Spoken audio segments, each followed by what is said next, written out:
Importantíssimo que o projeto político-pedagógico seja construído nessa perspectiva antirracista, em todas as escolas, porque aqui a gente está falando de educação. E a educação antirracista não é uma educação só para negros e negras, é uma educação para todos e para todas. Né? Porque quando eu ensino o racismo, o Eliane Cavaleiro fala muito disso, o racismo ele é ensinado. Ele é ensinado, inclusive, nos silêncios. Invisivelmente, né? Invisibilizando o outro, trazendo para a gente, né, o mito da igualdade racial, que a gente sabe que é mito porque não tem igualdade racial no nosso país. Né? Então, atuando como se todos fôssemos iguais, quando a premissa deve ser, somos todos diferentes e nas nossas diferenças precisamos ser respeitados. Então, o projeto político-pedagógico, ele passa aí pela ação de todos e todas dentro da escola, né? O professor, a professora, o gestor, a família. Então, é essencial que ele esteja articulado com essa perspectiva de uma pedagogia antirracista.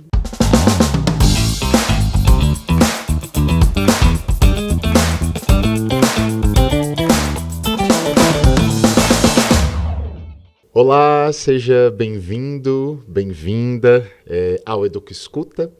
Esse é o nosso espaço virtual, um videocast onde a gente troca ideias, a gente discute sobre temas relevantes na e para a educação.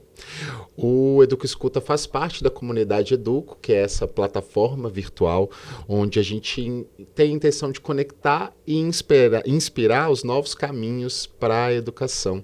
Além do Educa Escuta, a gente tem o Educo Apresenta, o Educo na Escola e o Educo Congresso, que inclusive está com a venda liberada de ingressos para a edição de 2025, então eu convido você que está ouvindo, que está vendo a gente agora nesse instante, a fazer parte da comunidade Educo através do site educo.com.br. Lá você encontra um material que vai te ajudar a repensar o seu processo dentro de sala de aula, mas também vai te ajudar a pensar quais os possíveis rumos que a educação pode ter no futuro. Eu sou o Dan Filho e eu vou fazer minha audiodescrição. Eu sou um homem pardo de pele marrom e eu tenho os olhos castanhos. Nesse instante estou usando um óculos de armação redonda, marrom também. Os meus cabelos são encaracolados, curtos, também castanhos escuros. Estou usando uma camisa de botão de mangas compridas na cor bege, claro. Tenho aí as mangas dobradas até o meu cotovelo e estou posicionado aqui na televisão, do lado esquerdo da imagem.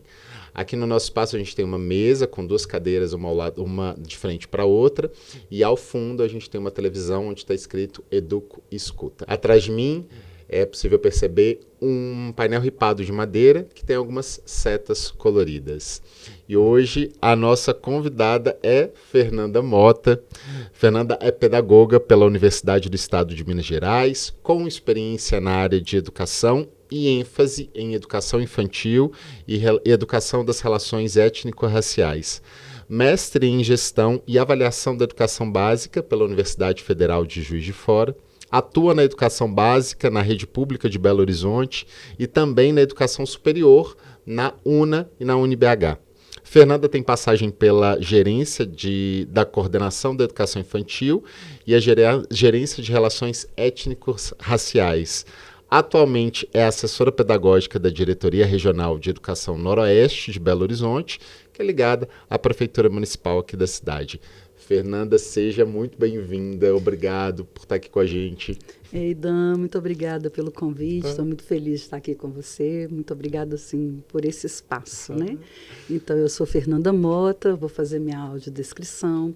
Eu sou uma mulher negra de pele não retinta, tenho cabelos cacheados, com luzes, a altura dele é mais ou menos na altura do ombro.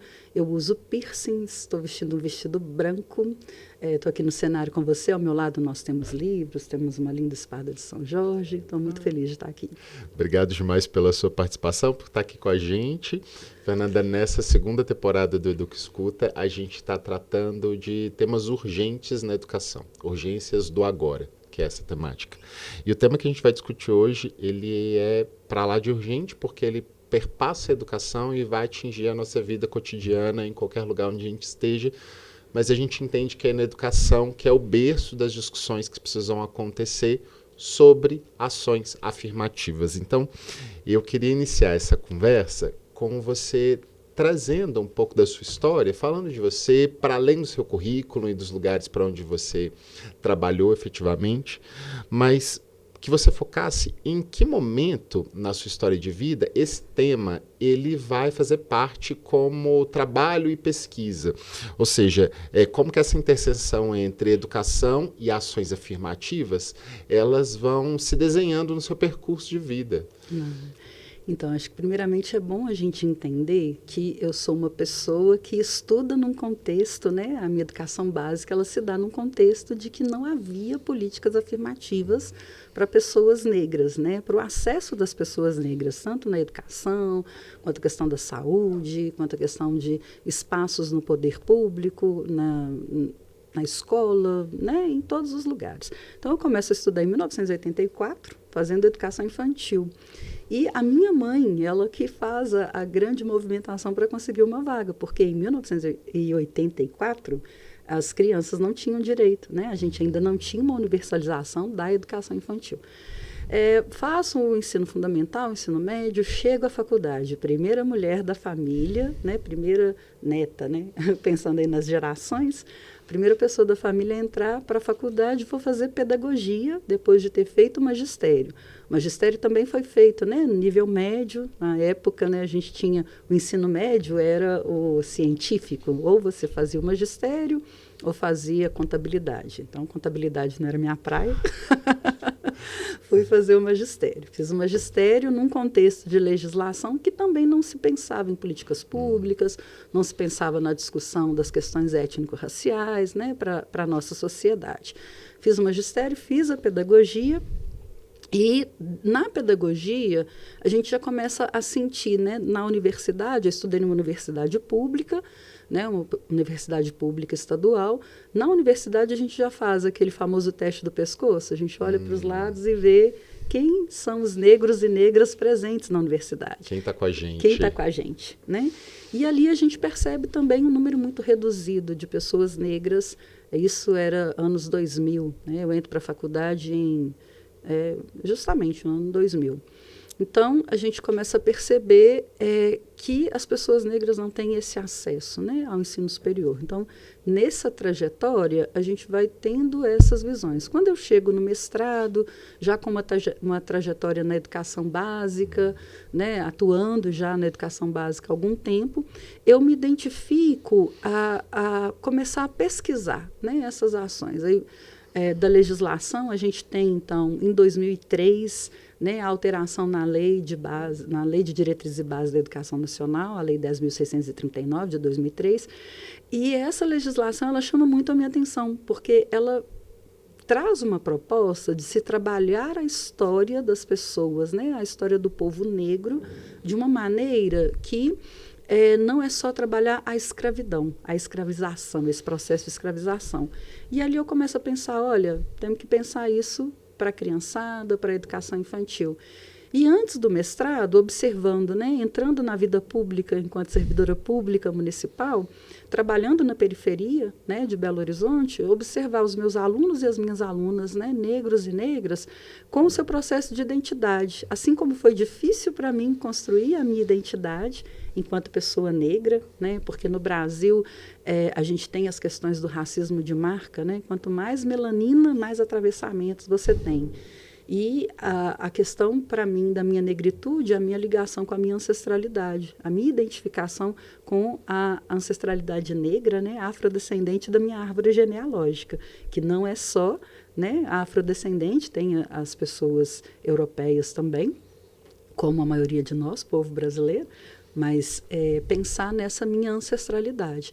Então, a gente vai passando por essas encruzilhadas da vida e vai nos mobilizando a estudar mais o tema, a pensar como que esse tema é importante para a sala de aula, tanto na educação básica quanto no ensino superior, né? E a gente entra no ensino superior pensando, olha, eu estou aqui com a minha utopia. As meninas da pedagogia, né, que eu leciono até hoje, eu falo, ó, vocês são minha utopia. E a minha utopia é uma transformação da sociedade pela educação. E a gente que é professor tem um papel muito grande nisso. Porque, assim como Paulo Freire fala, a educação não muda a sociedade, a educação muda as pessoas mudam a sociedade. E aí o professor, a professora precisa entender esse papel nessa transformação. Então, a gente vai fazendo essas pesquisas alinhadas ao gosto, alinhadas à necessidade de autoconhecimento e de promoção, né, do autoconhecimento dos alunos e das alunas. Então, é mais ou menos por aí que entra a Fernanda.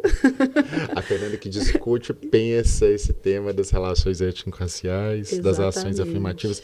Eu acho forte isso, né, porque há alguns temas transversais da educação, assim, na verdade do mundo, né, os temas que são urgentes do mundo, assim, eles parece que ganham mais sentido a partir da nossa vivência, né? A partir daquilo que a gente experiencia na pele, no nosso dia a dia, e a gente vai ganhando, ele vai ganhando um significado que nos impele, nos chama a falar sobre isso, a buscar ações sobre isso, a discutir, a provocar as transformações que a gente enxerga, né? À medida que somos afetados, né? Isso. O afeto, ele faz a educação acontecer. Então, à medida que a gente é afetado, nós vamos buscando sentido. O afeto faz a produção de sentido. E eu fico pensando quanto que a gente às vezes precisa dessa validação da lei, né? Para que a gente possa continuar seguindo, né? E na verdade, essa validação vem para impulsionar essas discussões. E aí eu queria entrar agora justamente nisso, né? Você falou da Lei 10.639, né, que fala dessa introdução e dessa discussão da história da cultura afro-brasileira. A gente tem a tão falada, né, Lei de Cotas, lá 12.711. A gente tem o Estatuto da Igualdade Racial. Eu queria que você pontuasse para a gente quais que são os impactos assim, e as transformações que você acredita que esses instrumentos políticos públicos, eles tiveram e seguem tendo na educação, na escola, na universidade. Então, as políticas públicas, né, elas são colocadas como os desafios e o caminho. Então, elas apontam para a gente os desafios que a gente tem na nossa sociedade e também apontam caminhos que nós precisamos seguir para conseguir a equidade entre as relações. A primeira coisa que a gente vai entender quando a gente fala de equidade é desconstruir aquele mito. Somos todos iguais, porque não somos. Né? As estatísticas mostram, a gente abre, quando a gente vai pesquisar, né? A gente busca documentários, estudos, e a gente vê que a estatística ainda é muito cruel quando a gente fala das questões étnico-raciais. A gente não tem nem igualdade, nem muito menos equidade. Mas apontam para isso, para esse desafio de se estabelecer uma sociedade que ela seja equânime, né, no sentido do tratamento das relações. E a gente tem os ganhos dessa política. Eu mencionei o teste do pescoço. Né? Hoje, quando a gente entra na universidade e faz o teste do pescoço, a gente começa a perceber a juventude negra na universidade. A gente começa a perceber médicos e médicas negros e negras nos atendendo, tanto na rede particular quanto na rede pública. A gente começa a perceber vereadores, vereadoras, pessoas negras em espaços que antes eram ocupados apenas por não negros. Então, as políticas, elas trazem para a gente isso. Né? Esses anos todos do Estatuto da Igualdade Racial, que ele não aponta só a política de cotas. Né? Quando a gente fala de ações afirmativas, a gente fala que a política de cotas ela é uma das ações afirmativas que são necessárias para que a gente tenha acesso. Né? E depois do acesso, como que eu garanto a permanência, como que eu garanto a qualidade, como que eu garanto o sucesso das pessoas que tiveram acesso, né? Acesso à universidade, acesso aos equipamentos públicos. Então, essas legislações, né, elas trazem para a gente essa necessidade de estarmos sempre avaliando as garantias, né? A gente faz lei para garantir direitos, né? O direito a todos e a todas de uma educação, o direito a todos e a todas de saúde, de segurança. E aí, quando a gente fala de segurança, a gente pensa que nós somos um país no qual a segurança pública ela, no último, né, a última pesquisa que saiu, trazendo dados de 2023, do Observatório da Segurança Pública, demonstra que quase 90% das pessoas mortas por policiais em todo o Brasil, quase 90% é de pessoas negras. Isso quando a gente tem a declaração dessas pessoas, né, a heterodeclaração dessas pessoas. Então, quando a gente tem esse dado, então a gente pensa que essas políticas trazem para a gente a necessidade de estar sempre avaliando, estarmos sempre avaliando os caminhos que ainda precisamos percorrer para alcançar as metas, né? Então, agora em 2024, o Estatuto da Igualdade Racial, ele traz a necessidade de se avaliar a política de cotas. Alcançamos ou não os objetivos da política de cotas? Elas ainda são necessárias? De que maneira que nós vamos fazer que essas políticas elas sejam validadas, né? A gente ainda não tem a ação da política de cotas para acesso a cargos públicos que são eleitos, né? Eletivos aí de vereador. Então, a gente ainda precisa de pensar nessas questões. É de se pensar que quando a gente traz alma para a estatística, né, a gente vê a maioria da população brasileira se autodeclara negra, que no Brasil negros a gente precisa entender, é o somatório de pretos e pardos. É dessa população que a gente está dizendo, né? Então, somatório de pretos e pardos, a maioria é negra.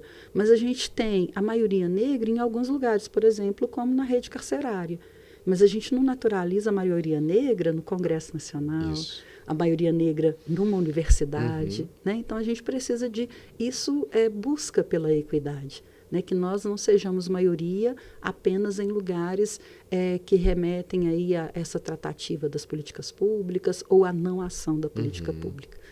Eu fico pensando que é isso, as leis aparecem aí como um indicativo de obrigação, de obrigatoriedade, de dever que a gente precisa incluir, mas a gente precisa também enxergar a nossa contribuição, né, assim, nesse lugar. E eu acho que esses apontamentos que você traz são muito fortes, porque a gente sabe que existe um caminho muito grande a ser percorrido entre o gabinete, entre a Constituição e, no nosso caso aqui, a sala de aula, né? Como é que você enxerga o papel dos educadores na implementação dessas políticas afirmativas para efetivar um trabalho antirracista mesmo dentro da sala de aula, assim? Então, a nossa ação ela é muito importante. É verdade, quando a gente fala de educação no Brasil, a gente tem aquelas pessoas que só enxergam o professor e a professora no dia do professor, no dia da professora, 12 de outubro. Né? Fora isso, a gente sofre muitas condenações. Então, é importante entender que nós temos um papel crucial porque a gente está na ponta. Nós estamos atuando desde a educação infantil até o ensino superior com pessoas para conviver numa sociedade. E essas pessoas e a sua convivência vão dizer dessa sociedade. Então, quando eu estou lá na educação infantil, trabalhando o tema das relações étnico-raciais, eu, enquanto professora, eu preciso entender, olha, quem é a personagem negra que eu estou trazendo para a minha aluna, para o meu aluno? Quais são os livros, quais as literaturas que eu trago para a criançada, para que elas possam criar uma imagem positiva de si, né? Quando a gente está falando das crianças não negras, é uma imagem positiva do outro, né? Perdão, quando a gente faz uma imagem positiva de si, quando a gente está falando das crianças negras, e uma imagem positiva do outro quando nós estamos falando das pessoas não negras. Sim. Isso desde a educação infantil é importante. Eu me diferencio do outro, respeitando o outro na sua integridade, enquanto pessoa. E nos outros espaços, né, pensando a educação, de que maneira que eu vou proporcionando que esse jovem, essa jovem, se perceba negro na nossa sociedade e busque essas mudanças sociais que a gente tanto almeja. E na faculdade, quando eu estou trabalhando lá nas licenciaturas, né, o próximo professor, professora que vai estar em sala de aula entendendo os contextos, entendendo o território que ele atua, entendendo as necessidades desse território, para poder trazer os conhecimentos necessários para todos e para todas. Quando eu falo disso, eu compreendo que a ação do professor e da professora não é a única ação, mas ela é fundamental. Então, a gente tem a ação da sociedade, a ação das mídias, a ação dos órgãos, né, das entidades governamentais e a nossa ação, que é uma ação de ponta. Se a gente não faz, a gente contribui para esse silenciamento, né, que já é falado desde a década de 90 pela Eliane Cavaleiro, né, no livro Do Silêncio do Lar ao Silêncio Escolar, Racismo, Discriminação na Educação e Pensando na Educação Infantil. Quando a gente silencia, é como se não existisse, mas ele existe e está ali o tempo todo. Então, atuar nesses momentos de silenciamento, né, é muito importante. E a gente que é professor está na ponta. Nós não estamos sozinhos, a gente precisa de acessar as outras políticas públicas, promover, de fato, a intersetorialidade, né, acessando as outras políticas públicas, mas não esquecendo de que ali dentro da sala de aula nós estamos cotidianamente, de janeiro a janeiro, né, com os nossos alunos e alunas, negros e negras. É doido, né? Porque você fala disso, é a gente pensar num projeto político-pedagógico, que você tanto diz sobre o projeto político-pedagógico antirracista, assim, né? Sim. Na base, até para atingir essa gradação que você fala, né? De o que a gente trabalha na educação infantil, como que a gente discute isso no fundamental, até chegar no ensino médio, chegando na graduação, né? Como um processo de construção. Importantíssimo que o projeto político-pedagógico seja construído nessa perspectiva antirracista, em todas as escolas, porque aqui a gente está falando de educação. E a educação antirracista não é uma educação só para negros e negras, é uma educação para todos e para todas, né? Porque quando eu ensino o racismo, o Eliane Cavaleiro fala muito disso, o racismo ele é ensinado. Ele é ensinado, inclusive, nos silêncios. Invisivelmente, né? Invisibilizando o outro, trazendo para a gente, né, o mito da igualdade racial, que a gente sabe que é mito porque não tem igualdade racial no nosso país.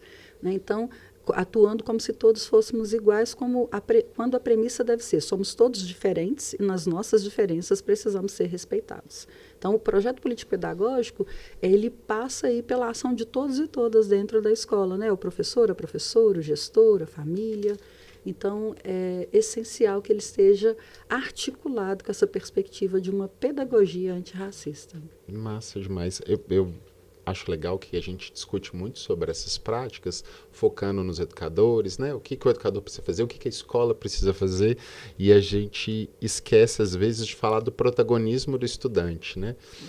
O quanto que a gente precisa entender a nossa responsabilidade em empoderar essas crianças, esses jovens. Que iniciativas você entende, né, a partir do seu percurso aí, que são assertivas para garantir esse protagonismo dos estudantes? Olha, falar de protagonismo estudantil é falar de uma educação que é feita para eles e também por eles. É entender que o jovem, né, que a juventude, ela atua no seu processo de aprendizagem.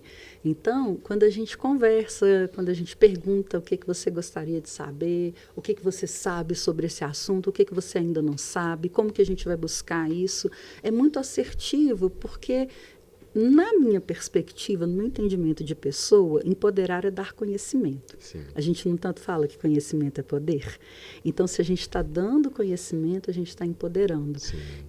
Eu posso falar um pouquinho da minha prática, né? De como que a gente atua, desde a educação infantil até o ensino superior, trazendo um pouco desses elementos, né? Que são o tempo todo reflexão, né? Ação, reflexão e ação, como o próprio Paulo Freire, de novo, né? Amo. Como o próprio Paulo Freire fala, a ação educativa ela é ação, reflexão e ação. E educar é um ato político, não há neutralidade no ato da educação. Então, lá na educação infantil, quando a gente traz, né, literaturas nas quais a criança olha, ele parece com meu pai, ela parece com a minha mãe, começa a se perceber nas personagens que eu trago. O mural da escola, né? Quando eu faço mural de Dia das Mães, quem são as mães que estão nesse mural? Eu preciso pensar. Faz parte do papel educativo essa reflexão. Né? A gente falou de território, como Milton Santos fala do conhecimento desse território. Então, a gente fala, então, do professor que ele tem que que ele precisa ser sempre pesquisador. Ele vai buscar esse conhecimento. Então, para os meus alunos da educação infantil, esses conhecimentos são necessários. Quando eu estou lá no ensino fundamental, se essa educação infantil, né, ela é trabalhada nesse empoderamento do autoconhecimento, do conhecimento do outro, no ensino fundamental eu tenho a perspectiva de começar a promover debates né, sobre a questão do bairro, onde ele mora, a nossa cidade, como que esses jovens percebem isso. E lá no ensino superior, promovendo a discussão para as minhas alunas e alunos das licenciaturas de como que o professor atua numa perspectiva antirracista, né? Trazendo estudo de casos. Eu não preciso esperar que o racismo aconteça dentro da minha escola para eu ter uma política antirracista. Sim. Na verdade, a política antirracista é para buscar ações de eliminação do racismo, né? E não esperar, vou ficar aqui esperando. Ah, não, na minha escola não tem, eu não tenho a leitura do meu aluno como um aluno ou uma aluna negra, né? A minha leitura não vê isso, não tem aluno negro, para que eu vou trabalhar essas questões? Muito pelo contrário, né? Se eu não faço um letramento racial de todas as pessoas, eu não estou promovendo empoderamento, não estou promovendo o protagonismo. Então, de trazê-los para essa questão, né? De buscar com que os alunos entendam e sejam afetados positivamente pelos temas que nós trazemos cotidianamente, né, nas suas vivências aí. Isso transforma, né? Assim, transforma. Esse impacto, eu me lembro perfeitamente, assim, de trabalhando como professor numa escola particular, da rede particular de grande porte, de Belo Horizonte, assim, com alunos classe média, classe alta, e um professor branco, mas que tem uma história, né, de ser aliado nas lutas antirracistas. Ele resolve levar e fazer um projeto no mês da consciência negra com os alunos negros, e 5 alunos na escola toda, assim, que se reconheciam como negros e que estavam dispostos a peitar e discutir aquilo ali, e de escutar de professores, até de pessoas vinculadas à gestão da escola, assim, nossa, mas a gente vai discutir isso aqui agora, sendo que, na verdade, a escola nem tem quase aluno negro, né, assim. E aí eu olhar aquilo e falar, cara, mas é justamente para isso que a gente está discutindo, né, assim, que a escola, para a grande maioria desses alunos, é o recorte da sociedade que eles vivem. E eu preciso salientar para eles que existe, sim. E pode não existir alunos negros, mas eu lembro que todas as pessoas que faziam parte dos serviços gerais da escola eram todos negros. E aí, como é que a gente discute essa dinâmica, né? Fernanda, você trouxe pontos muito legais, assim, e a gente chegando ao fim do nosso podcast. Passou super rápido, né? E aí a gente só percebe nessa dinâmica que não existe um tempo que dê conta da gente discutir todas as reflexões que a gente precisa fazer sobre essa temática, né? Assim, eu acho que, como você disse, isso são coisas que perpassam a nossa história em distintos lugares onde a gente está, né? Assim, os territórios, eles vão nos dizer muito, mas uma certeza que a gente tem é que, onde a gente estiver, a gente precisa discutir isso, porque isso tem um impacto na vida das pessoas como um todo, né? Eu queria te convidar a deixar uma dica de leitura, de assim, algo que a gente possa ouvir, ver, que possa ajudar os professores, enfim, os educadores que estão nos ouvindo agora e nos vendo, que eles possam aprofundar nessas discussões, talvez temas que a gente não conseguiu abrir aqui, mas que você julga importantes dentro dessa perspectiva. Eu penso que é importante a gente trazer os autores e autoras negros e negras, né, para o campo, para a gente discutir junto com eles. Então, a gente tem a Sueli Carneiro, a gente tem a Djamila, a gente tem a Neuza Souza Santos, temos também Conceição Evaristo, várias mulheres negras que trazem aí a discussão de gênero, a discussão étnico-racial. Lélia Gonzalez, não posso me esquecer de Lélia Gonzalez, nunca posso esquecer. E buscar esses autores e autoras para conversar junto com a gente, para promover a reflexão do ponto de vista deles, das vivências deles, né? Como Conceição Evaristo fala, das nossas escrevivências. Precisamos pensar nisso. Então, trazê-los para esse cotidiano, porque eles vão dando pistas para a gente de onde que a gente vai pisando com mais firmeza nesse chão dessas grandes encruzilhadas, né, que nós temos. Isso. Eu penso que é por aí. A gente precisa ler os nossos que vieram antes de nós e que estão escrevendo, e os que estão agora nesse presente também. Exatamente. Escrevendo essa história. A gente fica por aqui. Agradeço a atenção de vocês que estavam aí nos ouvindo, nos vendo. Fica ligado nas nossas redes sociais, nas plataformas digitais. Entra na comunidade educo.com.br e vem nos acompanhar para continuar se inspirando e se conectando com novas possibilidades de futuro para a educação. Obrigado, até a próxima.